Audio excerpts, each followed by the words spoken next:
Hey friends, happy Thursday. Hope you guys are having a good week and all that. This week, I want to talk about how you can tell if your little one is waking from being too hot or too cold. So, obviously, it's quite obvious that spring is officially here, not only on the calendar, but when you look out your window, at least where I'm at, the snow is melting, and thank goodness for that. Warmer days are ahead. But that also means that parents can accidentally over or underdress their little one for sleep. This can also happen during the fall because, like I said, it's a weather change and um, sometimes it happens quickly and some days are hotter than others. It kind of jumps back and forth. So, therefore, it can be hard to know what to dress your little one in. And sometimes you dress them in the wrong thing by accident. So, I wanted to talk about that. And I wanted to talk about how you can tell if you have over or underdressed your little one for sleep. Obviously, a clear cut sign would be they're waking frequently, but waking frequently, especially with a baby or little one that is not sleep trained, isn't necessarily an indicator of being too hot and too cold. So let's get into this and why it's important and what you can do about it and how you can check. So I do want to say that making sure that your little one is not too hot or too cold is very important for a few different reasons. And one of them being obviously that you don't want to be creating unnecessary wakes during the night or during their naps. You want them to be comfortable for sleep.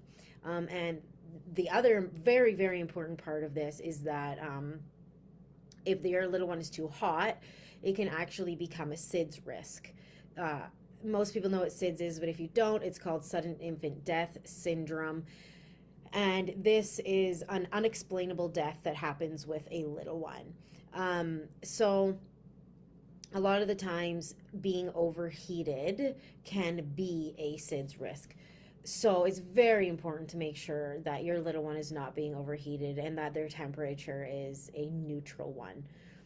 So here are some signs that your little one is waking from being too hot or too cold.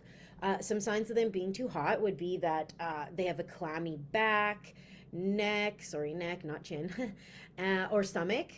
Um, they might become restless. They might become irritable.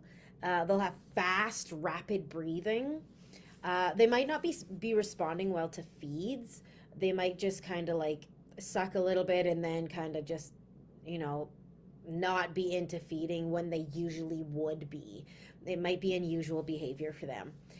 They might become lethargic. Lethargy is very, very serious, and we'll get more into that in a minute. And they might have an elevated heart rate. So those are very important signs of being too hot, and signs of them being too cold are also very important, but they're not as much of a risk as being too cold. As being too hot, but they are still just as important and should be taken into account just as much as being too hot.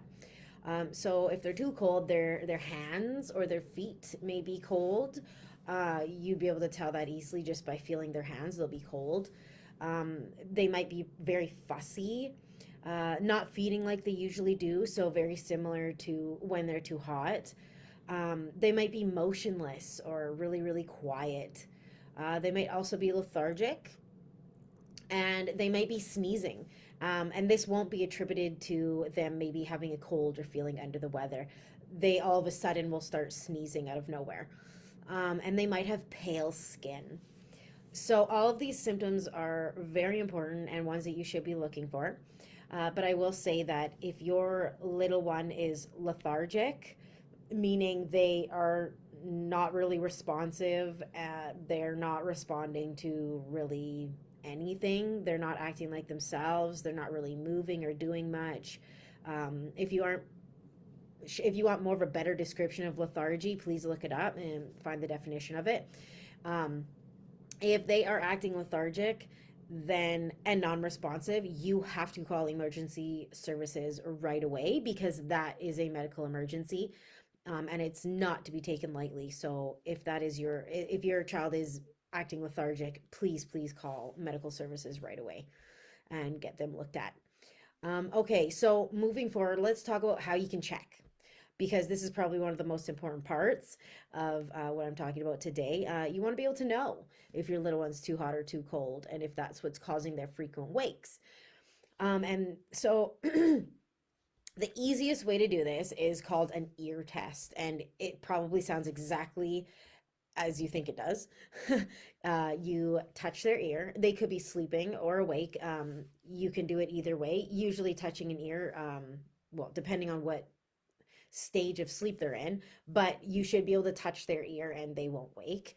So just feel their ear, and if it feels like it's hot to the touch, then they are actually too hot, and you'll need to remove a layer of clothing.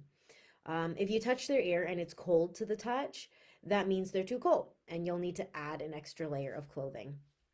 If it feels neutral, that's perfect. That's what you want. It means your little one is neither too hot nor too cold, and they're the perfect temperature. So that's what you're looking for. And when you do the ear test, you definitely need to check for that.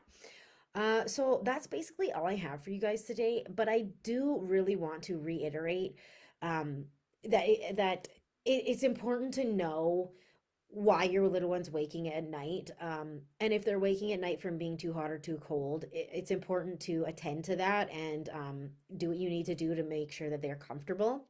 Not only because it will help them to stop waking in the night or for their naps, but also because it's much safer. Um, and like I said before, if you do find that your little one is lethargic, please do not hesitate to call emergency services. That is a serious thing, and I don't want it taken lightly. Anyways, that is it for you guys today. I If you like this video and you want more like it, I do have a link to my group called Sleep Little One. It's in the description box. It's a group where I give weekly tips and advice to parents who are looking to improve their little one's sleep. Maybe they're not really looking for a sleep consultant, but they're looking for support, and that is the perfect group for you if you'd like that. I hope to see you there. If you do need a sleep consultant, obviously I am a certified pediatric sleep consultant and the founder of Sleep Little One Sleep Consulting. The link to my website is in the description box if you want a more personalized one-on-one plan and help from me. Then you can definitely check out my website, look at the packages, see what you think would be right for you, and send me an email on the contact part of my website. Anyways, that's all I got for you guys today. I hope you have a great rest of your week, a great weekend, and I'll see you all next Thursday. Bye.